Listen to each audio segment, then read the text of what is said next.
You are now listening to Talk Your Jits podcast.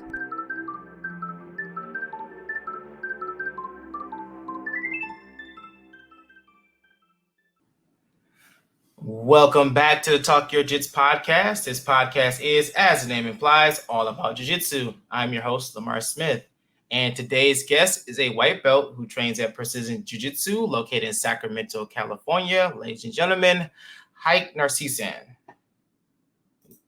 I was ready. There we go. What's up? What's going on, my brother? Nothing much. Another beautiful day. Hope the same for yourself. Yeah, man, it's been a pretty good day, man. Just been busy this morning. Busy. But Good yeah. stuff. Yep. So first and foremost, man, I would like to extend my thanks, man. Thank you for finally being able to come on the show. I know we've had to reschedule a few times. It's all good. I'm happy to be here. Thankful to be here. Yes, for sure, man, for sure. But without further ado, man, if you want to formally introduce yourself again, by all means, and let's hear your jiu-jitsu journey. All right. So yeah, my name is Hayk Nersisyan. Currently training out of Precision Jiu Jitsu. I guess my Jiu Jitsu journey started in 2015. That's like right when I graduated high school. I still want to, I was an athlete at that time. I used to play rugby, used to do a little bit of wrestling, but I still wanted to keep the ball rolling. I didn't want to just do the gym, do weights. Granted, it's cool and everything. I still wanted to get, like in an art. Luckily, my brother-in-law, he was a blue belt at the time. He got me into jiu-jitsu, and yeah, aside from taking time off, because of COVID, and then, life happens, it's been great. I really love jiu-jitsu. It's, super fun that you don't necessarily need to be the biggest, strongest person in the room to, take care of business. Let's just put it that way. But Right. Yeah, I know that might sound a little like, wait, you started training in 2015, but you're still a white belt. It's like 8 years later. But That's more common than you realize. A lot more common. I have been noticing, yeah, especially on like Reddit, or even just asking people, they would be like, yeah, I was a white belt for like 5 years, 6 years, so it's getting close to a decade. If I was to stick through it, that whole time, and I was consistent that whole time, it's kind of crazy to imagine that, I would have been a purple belt, I would have been a brown belt by now. Mm-hmm. But like you said, man, life happens. Life happens that way. Mhm. Yeah, I kind of like to think that it was, meant to be that way. I believe in faith, or like destiny, So I guess it was supposed to turn out that way. That's why it happened. Yeah. But yeah. So being in Cali, that's kind of like the one of the meccas of like jiu-jitsu. There's a lot of big schools out there. So how did you end up at Precision Jiu-Jitsu? I heard about the school before, but how did you end up at Precision Jiu-Jitsu? So Precision, man, like I said, the main reason why I got into jiu-jitsu in the first place was my brother-in-law. He's a black belt now, but yeah, he just started going to Precision. We moved on to there. It was like post-COVID, or like, yeah, it was post-COVID, because everybody shut down their gyms, and I don't want to say everybody, but most people did. And then, a lot of people were kind of like, they don't really want to open it, and they were kind of delaying. But at the same time, people want to go and train, because, you get stuck in your house for weeks and months. You want to get out, you want to do something, but yeah, they were open, and they had an open door for us. And then we just signed up, and then the rest was history, I guess. Cool. So what initially attracted you to jujitsu?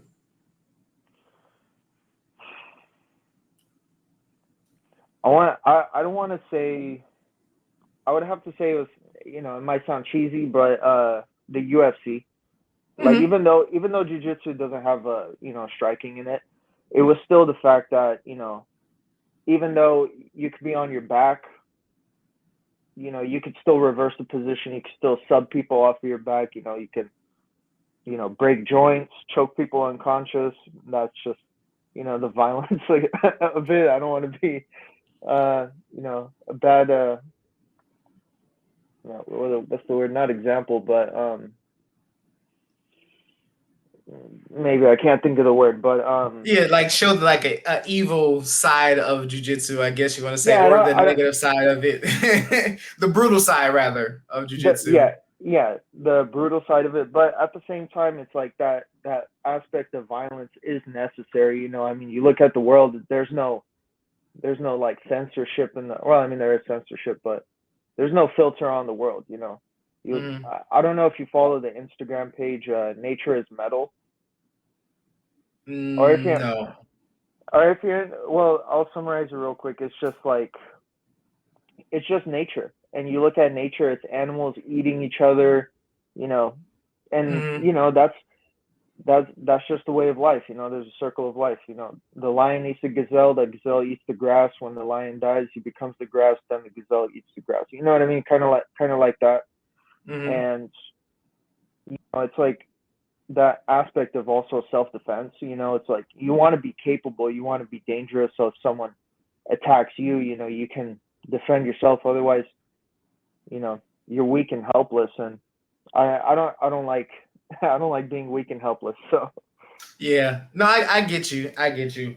And I was talking to a guy at this gym, and we were just talking about jujitsu and the where it came from. This was I guess you want to say I'm not gonna say necessarily a martial art at the time. Maybe they didn't call it that, but it was a form or tool for the smaller, weaker people to be able to defend themselves against the stronger and bigger guys. Because we're talking, you have farmers who have to protect their family, their resources and stuff like that. They necessarily can't fight strength for strength because these dudes are twice their size. So being able to use what you currently have and to be able to just dominate anyone of any size is amazing to me when you think about it. Oh, I think your mic, something's breaking up. Is it me? Uh-oh. test Can you hear one, two, me? three. There we Yeah, go. I can hear you. All right. Back to normal. Yeah, we're good. We're All good. right. Yeah, I mean, it's like maybe it's a little cliche, but jujitsu is a superpower, in my Mm-hmm. opinion. I mean, you look at boxing, just as one example. You know, there's a reason why there's weight classes. But if you go to, like IBJJF or whatever jiu-jitsu tournament, they have an open weight class. And then you Mm-hmm. could see a featherweight go against an ultra heavyweight and beat them. And that has happened Yeah. before. And it's like, Mm-hmm. there you go, it's right in front of your face. It just happened, and there's your proof in the pudding, right? Yeah. And that's a unique aspect about of jujitsu that I love. This list of reasons why I love jujitsu just continuously grow. But when you see someone in doing jujitsu, no matter their size, sex or whatever, when you see someone hit a sweep or hit a submission or hit something that they've been working on so hard, the excitement that they get from hitting said move. And I don't think you necessarily see that anywhere. When it comes to like striking, boxing, kickboxing, whatever, you kind of have a set formula of strikes and whatnot. With jiu-jitsu, yeah, you have a set number of techniques, but they all can be uniquely changed depending on the body type. Mhm. Like I can show you how to throw a punch. It's typical, you turn, it's more on your hips, your knees, your foot, you push off the back, blah, blah, blah, blah. I can show you a triangle, but it's like I have to alternate it depending on the size of my opponent or the size of me. If they're, if their shoulders too wide, if they're stocky, if they're short limbs and stuff like that. And it causes you to work a lot more, a lot smarter as well. Oh yeah, absolutely. That's one thing I've been noticing too. It's like, some like I was thinking about getting private lessons, but I didn't want to get private lessons from someone who's not the same body type as me.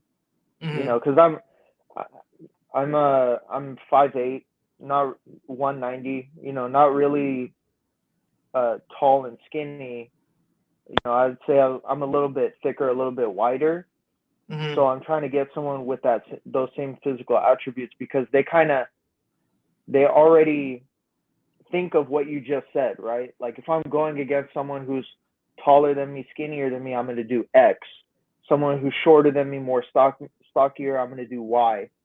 And then, just continue their game through there.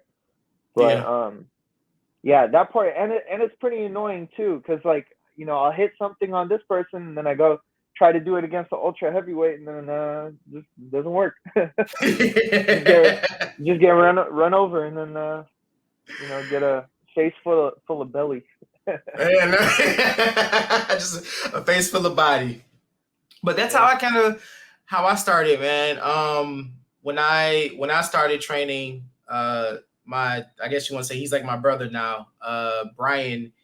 We were roughly about the same height, size. His arms were a little bit shorter. He's a little bit more stockier than I am, but he was like one of the main people that was there that was, I guess you would say, around my body type. So one day we were repping, I forgot what we was repping in class, and I was just getting so frustrated. And I was like, dude, I cannot figure this out. Like the instructor was telling me like, hey, do this, do that, and do that. And I'm like, in my mind, I'm like, dude, I am doing this, but it's not working.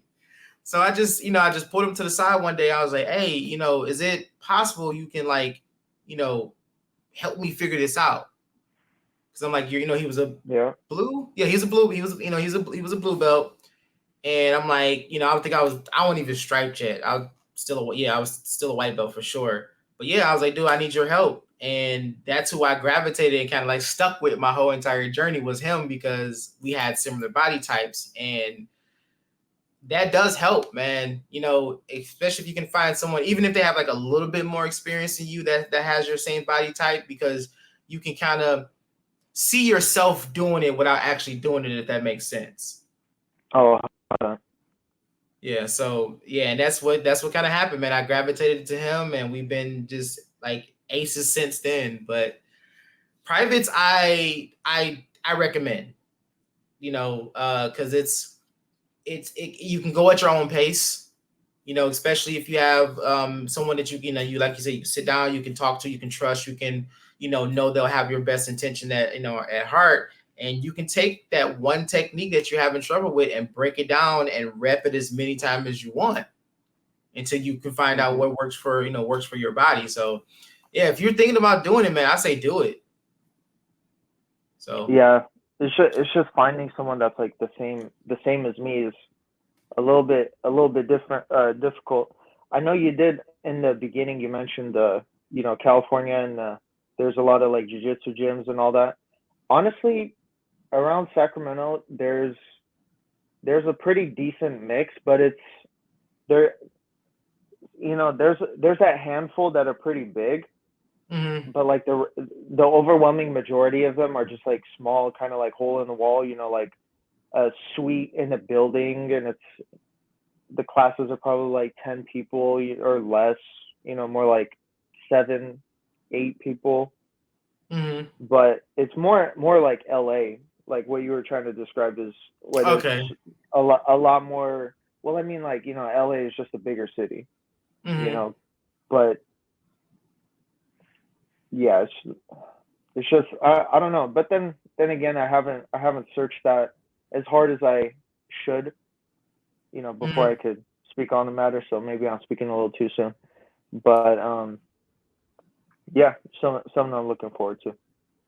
Yeah, man. And I've talked about this a lot with a lot of people on and off the show about jujitsu. And it's one of those things where it's good to learn early is that jujitsu is what you make it.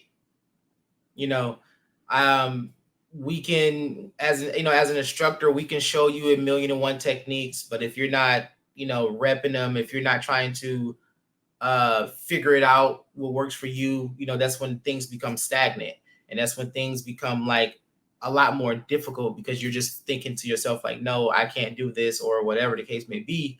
But sometimes you might have to like go cross train.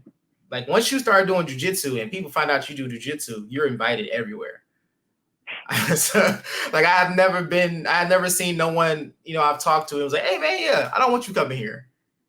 So I was like, hey man, if you're here at XYZ, come on in. So dude, like it's jujitsu it's a very, very vast community. It's a very, very open and welcoming community. It's like once you rub elbows with one person, it's like everyone's going to be flocking to you. Like, oh yeah, man, I know a guy in Sacramento, or I know a guy who lives here. I'll send him to your school because I have friends who that's like out of state. They was asking me like, hey man, you know any jiu-jitsu schools and blah blah blah. And I'll go through my list like, oh yeah, as a matter of fact, I do got a school right there.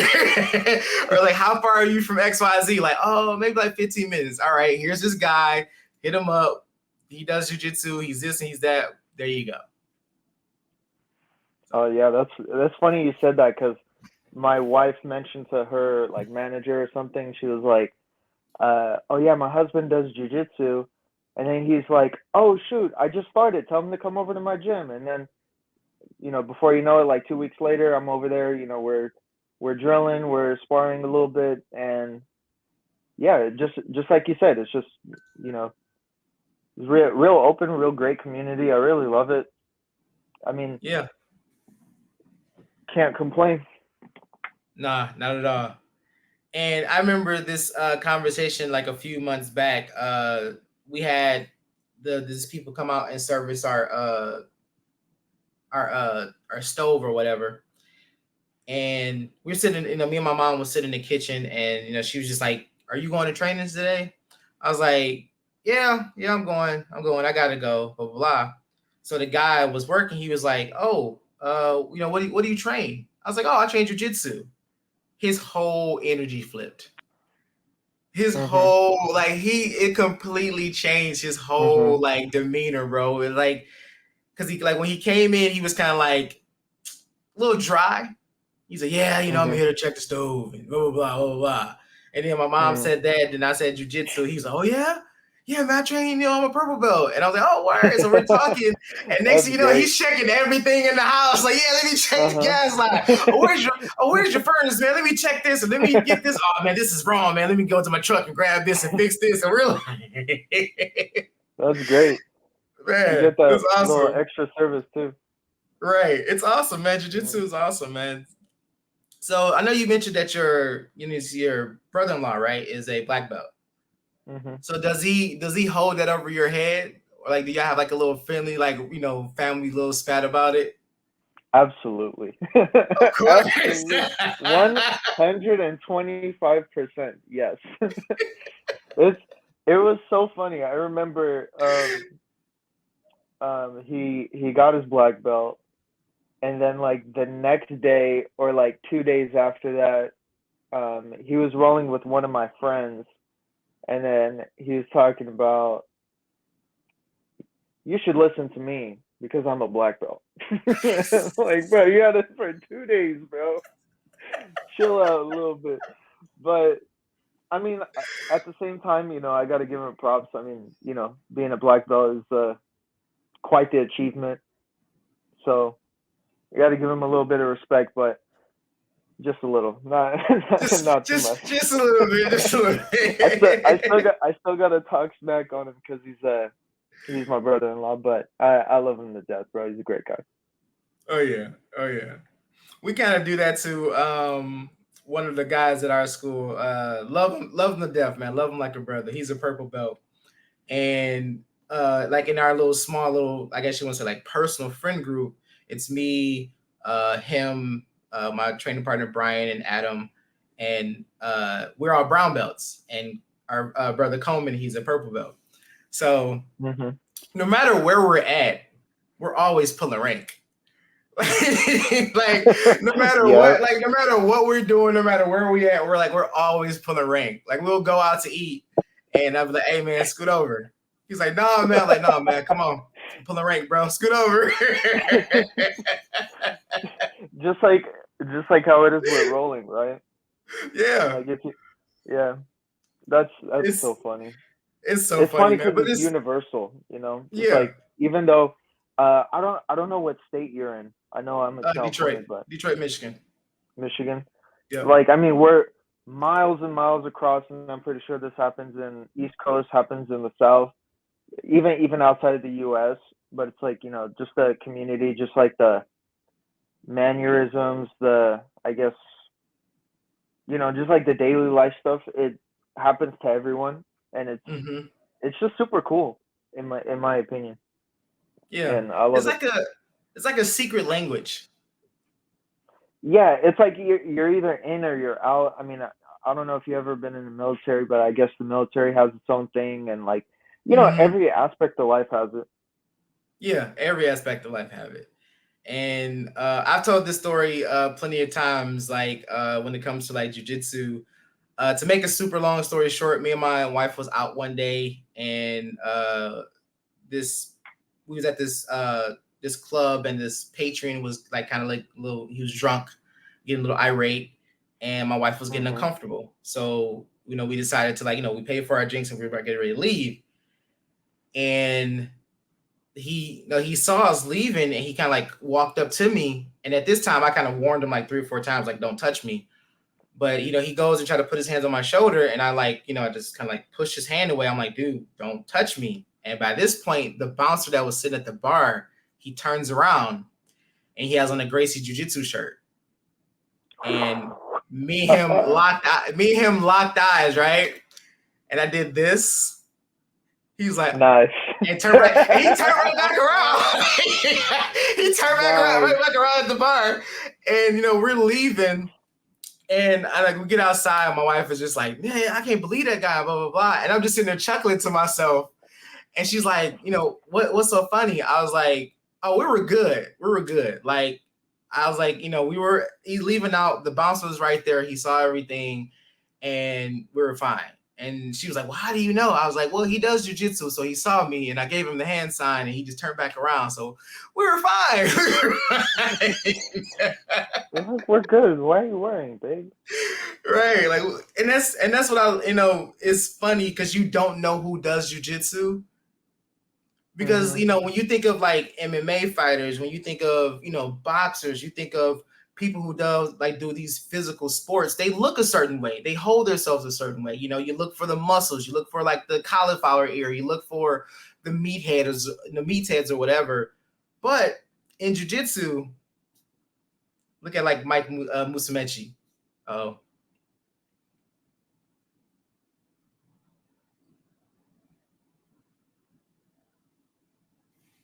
we lost. There we go. All right. I think I might just take my AirPods off. Is the audio still the same? Oh no, it's perfect. Perfect. All right, for sure. Yeah, I don't know what happened there, but my apologies. You said you didn't know who trains. You look for that certain like body type, cauliflower ear. Yeah, like you look for that certain characteristic when it comes to people who trains like physical sports. But when you look at jujitsu, if we look at if we're me and you walking down the street, I wouldn't think that you know jujitsu. Mm-hmm. I just think you're just some average guy. But knowing unbeknownst to me, you're probably like a 4th-degree black belt. So. But yeah, that's the funny thing about it, man. Like you never. Oh.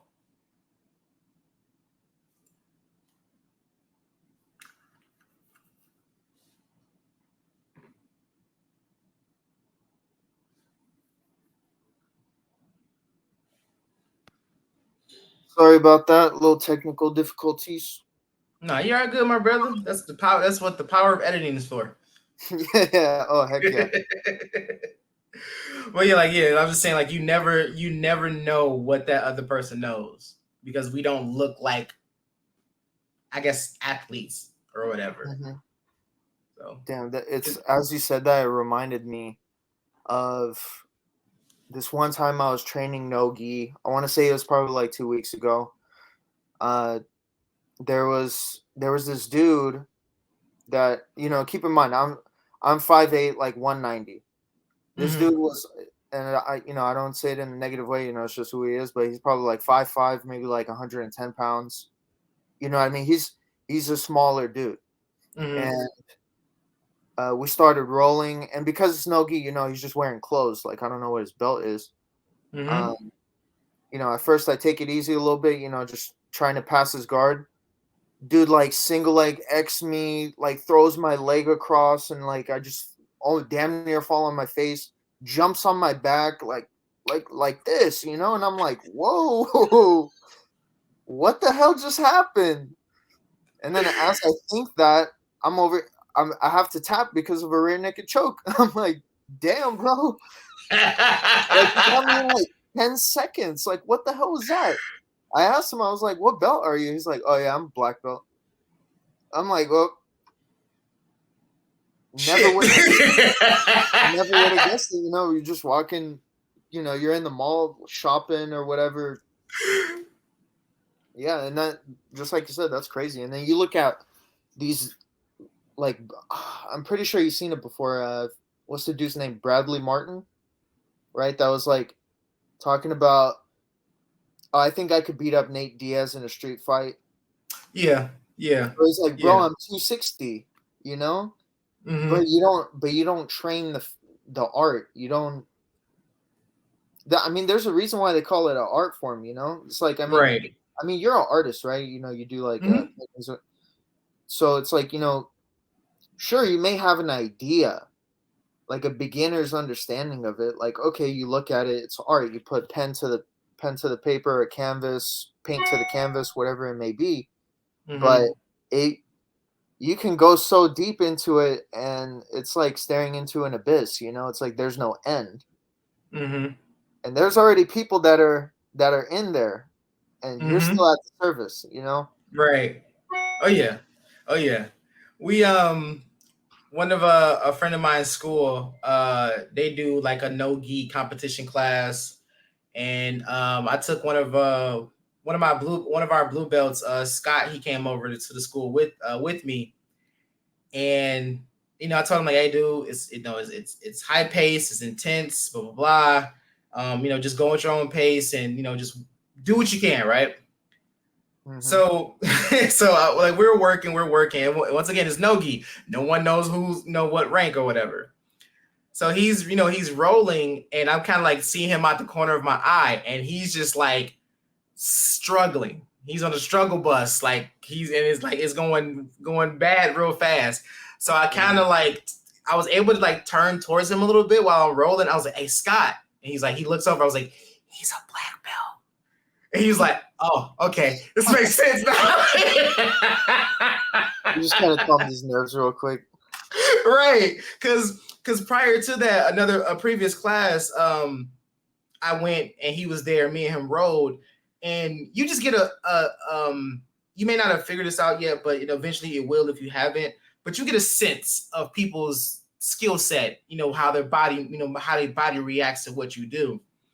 Hmm. And I was, me and him was rolling, and he went for a sweep, and when he got the sweep and got the position, I kind of had to stop for a minute. I was like, oh no, he's not a lower rank. I'm like, he has to be somewhere where I'm at, or I mean, he must be a black belt. So we were going, and once the round finished, I was like, I remember you from somewhere else, but I'm like trying to remember what's your rank. He's like, oh, I just got my black belt like a month and some change ago. I was like, I thought so. I thought so. But then fast forward, I was the same guy rolling with Scott, and I was like, yeah, hey, he's a black belt. So, Oh, it's the same dude. it was the same Oh, guy. that's sick. That's sick. Yeah, man. But he's a good guy, man. But that's how it be, man. Like you don't know, You can be in a room of like 100 people. At least 6 of those people are probably like jiu-jitsu practitioners. 1 or 2 is probably like upper rank, high level competitors. But that's the fun of it, man. That's the fun and mystery of jiu-jitsu. Yeah, especially no gi. I mean, don't get me wrong. I like training in the gi as well. I would give a slight edge to no gi just because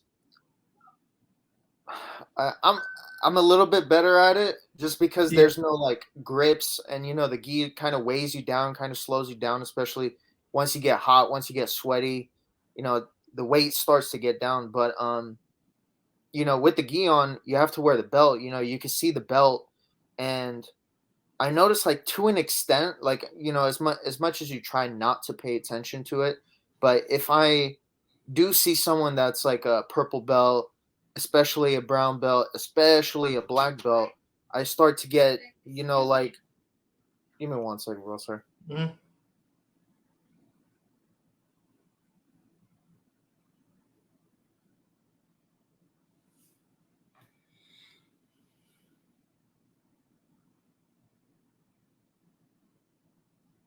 Sorry about that.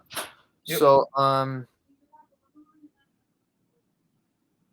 yeah, you were saying about when you see the belt rank.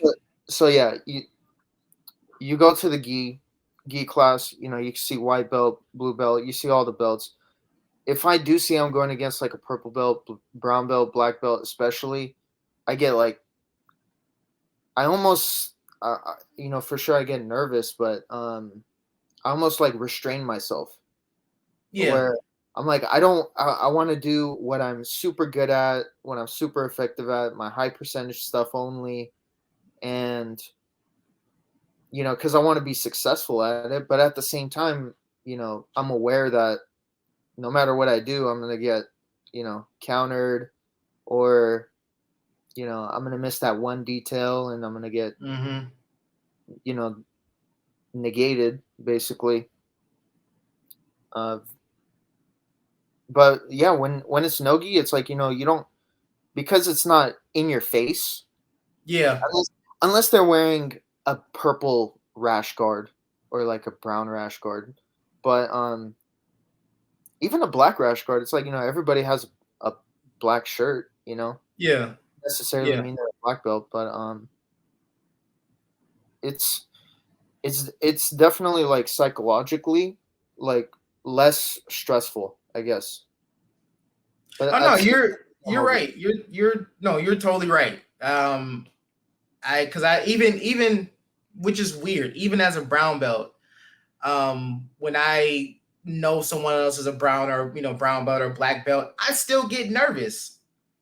Like I don't know why, but it just happens. But if I'm visiting another school and I'm rolling no gi and someone's like, hey, you want to roll? Hell yeah, let's go. I'm less hesitant to do so because I don't know this dude. It's like once we start rolling, then I can get an understanding of his skill set versus like you're saying, it's just being plastered right in your face that this guy is like a 16th degree black belt world competitor. Yeah. So yeah, because I'm starting to like prefer no gi a lot as well. Yeah. As much as I don't want to admit it. And I'm not gonna say his name, but he's gonna rub it in my face once he hears this. But yeah, I'm starting to lean more towards no gi than gi. So, hey, those lapel grips are annoying as. I mean, I don't want to cuss, but they're very annoying. I'll just leave it at that. It's like, man, it's like you try to get rid of it, and even if you do get rid of it, it's like they just get the grip with the other hand like right away. Man, now my arms are toast, and yeah, I'm just ready to just tap out, go to the restroom, cry a little bit. Because with my school, it's predominantly gi. So for the past 6 years I've been training, it's been majority gi. So the few times that we've done no gi, I was like, man, this feels nice. It feels weird because I'm not used to it, but it feels nice. So once we started doing open mats, we didn't set anything. We just like, hey, let's just do open mats. So we did open mats, and it was like, so we doing gi or no gi? And I was like, you know what? Let's do a no gi day. We don't do those often. Let's do a no gi day. And ever since then, our open mats has been strictly no gi, and now our Tuesday classes are no gi. I'm really in love now. It's so fun. It's so fun. That's funny you say that. The precision, we have Fridays. There's no real like class, like there's no like warm-ups, drills, and then rolling is just straight rolling, and it's just nogi, and then everybody just comes through. I mean, the class is usually like 10 people, 15 people, so it's not really small. I would say like medium size, maybe. It's not like super large either, but at least in my experience too. I mean, I don't know if there could be the days that I don't go, they're super big or super small. But whenever I've been there, it's pretty decent, and it's nogi, and I notice it's like the same people come too, like versus gi. I would say I see more familiar faces in nogi than I do in gi. Like there are more, but maybe it's just like maybe they're just white belts or like schedules or whatever. But I see a lot of people come and go, and I feel like I used to be like that, super spotty, and that's probably why I'm still a white belt. But yeah, it's just it kind of sucks too, because you meet someone and they get a good vibe off of them, and then you never see them again. Yeah, no, right? It's like, what happened? Come back. Don't leave. Yeah, that's really cool. I know, right? Yeah, and I mean, and that's the part of the game too, man. We I've been at this school, like I said, for like the past 6 years. We done been a big class. We done had, times we had like 10, 15 people on the mat. Some days we have 2. Some days we have 8. It fluctuates, it fluctuates up and down like that, but right now we're kind of like in that rebuild process. So we're getting, new faces in. We are, our white belts are rapidly evolving, which is great. And but yeah, man, it sucks to sometimes when you go back and you may look at a picture, or you might be like, damn, I haven't seen XYZ in so long. Like, it's like you think it's like a month or 2, but it's like, y'all, they've been going for like a year. So yeah, man, I guess you want to say that's the way of the art, man, because people come and go, just people find their I guess their happy place. They'll come train for a minute and they'll be satisfied. Or, some people prefer gi over no gi. It's just a mixture, man. So you just gotta be welcoming to all of it. To me, just welcome it all. Jiu-jitsu is jiu-jitsu. I love it. I love it. I love it all. Oh heck yeah. Yeah, you gotta embrace it. It's definitely a big beast. It's a different monster, man. It's a different, like, the more you get, like, the more you dive into jiu-jitsu, not just like the techniques, but if you dive like in the philosophy of it, you starting to apply it to your everyday life, man. Jiu-jitsu is deep. It gets very, very deep. Very, very deep. Because what's up? Sorry, No, go ahead. What you say? I was gonna say, I don't know if you play chess, but you play chess?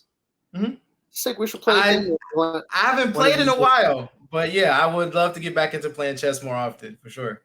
But anyways, I almost always compare jiu-jitsu and chess like hand in hand, because like, I mean, I know you already probably know this, but I want to just say it anyways, is you can tell when it's game over in 1 move or like 2 moves. You know what I mean? And like, especially when I was newer, I didn't know. Like, for example, like if I was to hit an arm bar, right?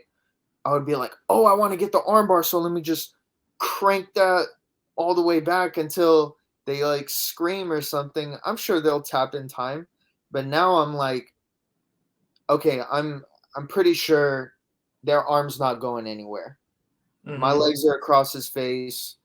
I have his arms secured. All I need to do is just lean back a little bit, and he's gonna tap. Like that's where I could tell. All right, that's mate in one. So I can kind of like slow down a little bit, but also, seeing like okay, we're in this. Let's just say half guard, right? I know that if I'm on the bottom, I get the underhook. I want to get up, and then they whizzer. Then it's kind of it's like a move in between a move, and then you can kind of expect them to do that move if you go here. And I just like you could get lost in jiu-jitsu, you get lost in chess. And I noticed that the better I get at chess, the better I get at jiu-jitsu, the better I get at jiu-jitsu, the better I get at chess. It's just it's so much fun. And I think that's probably why I like it, because there almost is no end to it. No, there isn't, man. Jiu-jitsu goes hand in hand. And, just like that comparison to chess and, the similarities that, we show in jiu-jitsu is, you have to set up your game. You have to, know your techniques, or quote unquote, your pieces, and how they work, how they move, how they, how can you formulate this stuff to work together, or, have your set route that you want to do with said pieces, or, you setting up like your set up 3-4 moves ahead. It's no different. You do the same thing you do in chess, you do the same thing in jiu-jitsu.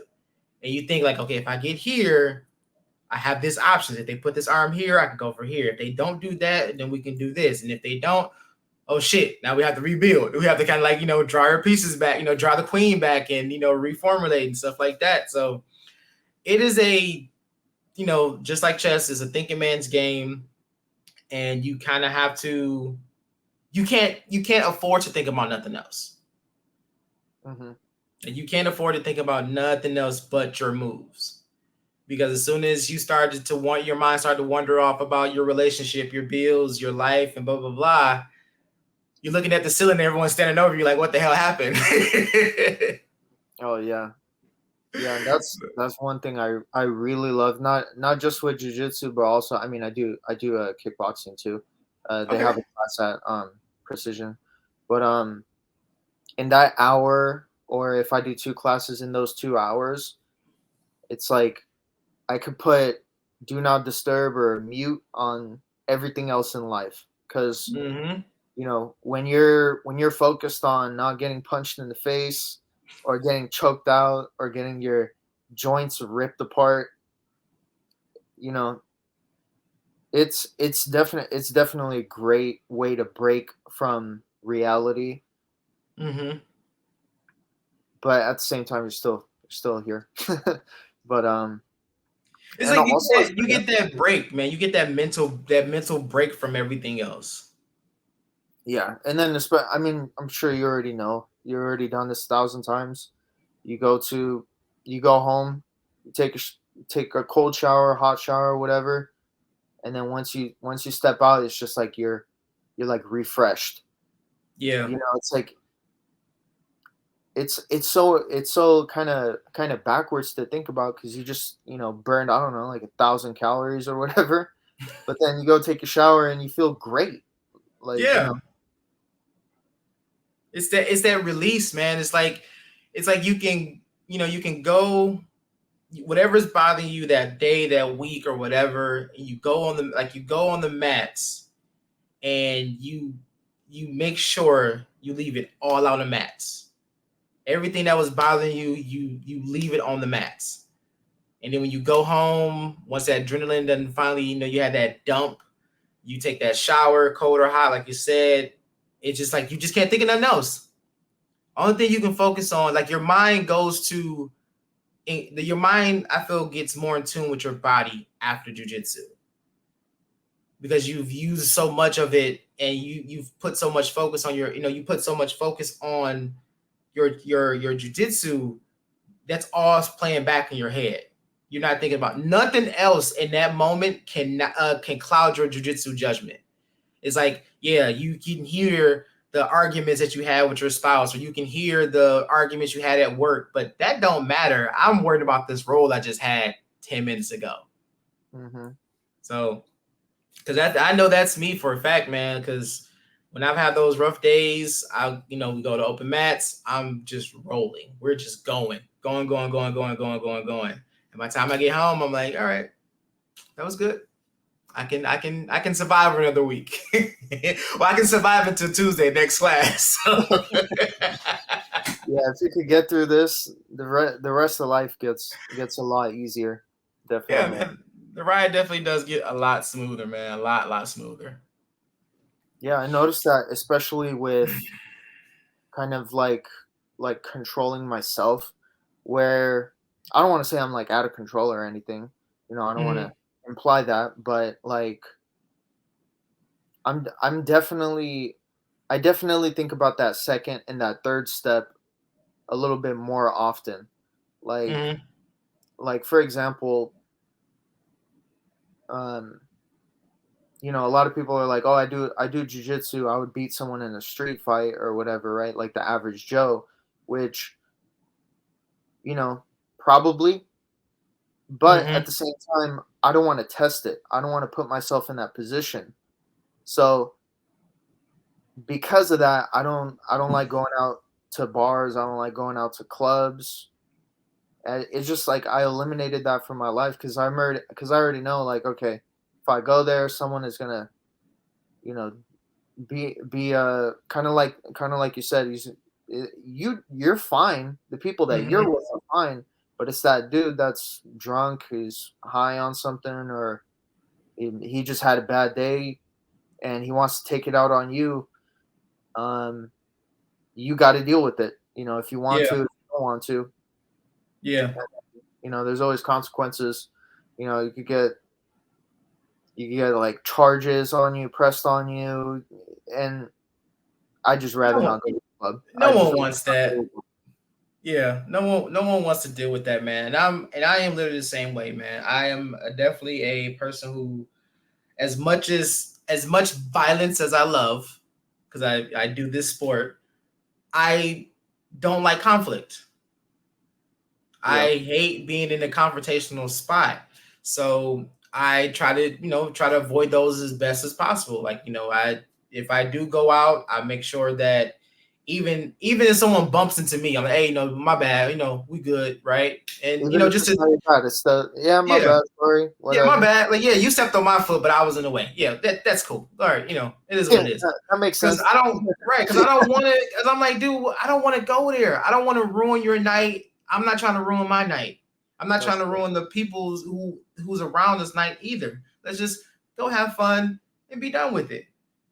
So that's how I look at it. Even though, you get us, you start training, you get a certain set, your skill set, for a fact that if I had to, I can destroy this guy. But I don't want to find out. If that makes sense, Yeah, the less you F around, the less you find out. Exactly. Yeah. Exactly. Also, I don't know. I guess I know you said you can probably edit this out, but do you guys do like cussing and stuff, or do you have like a filter on? No, I mean we curse. It's not vulgar. None of the shows are vulgar. You say a few like like adults. We're not sailors, so so you can curse. It's just not, as long as you're not just spewing F-bombs all over the place. And I think it's like it has to be in the, like, as long as the first 9 minutes, I think, of a show, of a video, can't have any like vulgarity to the language. But we're like 50 minutes in, so fuck it, Fuck it. But yeah, so Hayk, man, we got a staple here at Talk Your Jits podcast, man. We make sure we ask everybody that comes on the show, past or present, your top 3 people you would love to roll with. I should have prepared myself a little bit better, but in no particular order. Joe Rogan. Like, oh, yes. Hold on 1 second. I peeped the mug earlier. I peeped the mug. Yep. You got to represent. I peeped the mug. So Joe Rogan, Damian Maya, Yes. Mm-hmm. Definitely. It's just that third person. I mean, I don't know about, just chalking it up to three people, but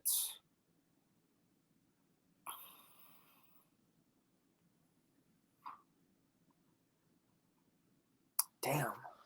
I don't know about that third person. I guess do they have to be alive? No, past or present, live or dead. Julio Gracie. There we go. The OG of OGs. Right. Which Yeah. I mean, I probably wouldn't understand him, but I mean, but he speaks that universal language of jiu-jitsu, man. So what's there need to be explained? For sure. I'm pretty sure you said it before in the other podcast, but what would be your top three? Actually, it's similar to yours, man. It's like every time somebody asks me, my list changes. But it's Joe Rogan is the main one. Jocko Willink is another main one. Damian Maya, Andre Goval. Everyone wants to roll with Gordon Ryan, but I want to roll with Nicky Rod than Gordon Ryan. But that's not too familiar with Nicky Rod. I just know Gordon off of the controversies and all that. Like he does. He's a dude with the like white hair, right? And he's like like the beach bondish, yeah. I mean, I guess he's the best of the world, but he does steroids, so he's not. But it's not illegal in the I don't know. We'll see. Like, I guess he's been he had like some medical issues recently, so he's back, he's recovering. So I don't know if he's like competition ready, but I guess we will see eventually if the name reigns true or not. Because that's been the big thing about Gordon Ryan and some of the higher level competitors, about they're on some type of PEDs or on roids or whatever, and acai berries. Yeah, I know, man. Just I just say, what do you count? What do you not count? Like what consists of a performance enhancing drug? I mean, to an extent, I would say coffee is. If I drink coffee 30 minutes an hour before I do a roll, I'm gonna do better versus if I don't. If I just drink straight water, it's a stimulant. It's a stimulant. I mean, I don't know. You can. What if you take like a shot of whiskey before you go train? Maybe you're a little bit looser. Your shoulders are not as stiff. It's definitely it is a conversation, but it's like there's so many rabbit holes that you could just go into, and there's no end to it. I mean, I would guess anything with a needle, anything you have to like inject in yourself, just cut that out. But as far as like, I don't know, can you smoke something? Can you drink something? Can you eat something? And then it just makes you perform better. I mean, what if someone's like allergic to like acai berries, or like, I don't know. Let's just say acai berries give you like superpowers, and then everybody can eat it except for this one dude. He has an allergy to it. So like, does that make it wrong? Right. Does that make it performance enhancer now because this one dude is allergic to it? Just I don't know. Personally, I would say just that anything that you like have to inject in yourself with a needle or like an IV or something like that, I'll probably consider that a performance enhancer because it's just not natural per se. But yeah. I mean, I would probably draw the line there. I didn't get that. Yeah. Did you try again? Oh, my serious actor. She's like, what are you saying? Like, I didn't get that. Like, shut up. No one's talking to you right now. You want some if I was talking to you, you wouldn't hear me. Oh, yeah. Whenever I try to talk to her, she doesn't listen. But right. All right, Hike, man. If you got any more questions for me, man, fire away. If not, man, let the people know what you got, going on, in the upcoming future. Shout your school out, man. The floor is all yours. Shoot, man. Just trying to keep up my time on the mats. Just focusing on myself, and then just trying to get better one day at a time, one move at a time, one class at a time. It's not really a race against other people. It's more of a marathon run, and it's just me versus myself. So I mean, for the longest time, like I said, I've been training since 2015. It's 2023 now. I'm still a white belt. It's frustrating me. I'm like, dude, just give me my blue belt. I feel like I've earned it, but it's not up to me. And from whoever like I've listened to, whatever I've read, you know, the I have to stop focusing on the stripe. I have to stop focusing on the belt, because that is just drawing energy away from and focus away from what I'm supposed to do, which is just work. Just put in the, just grind it out and just get better. Yeah, man. Put the time, put the work, put the effort in. The stripes and belts will change, man. They will come. Just as long as you're on the mats as much as you possibly can, man, that stuff will eventually come.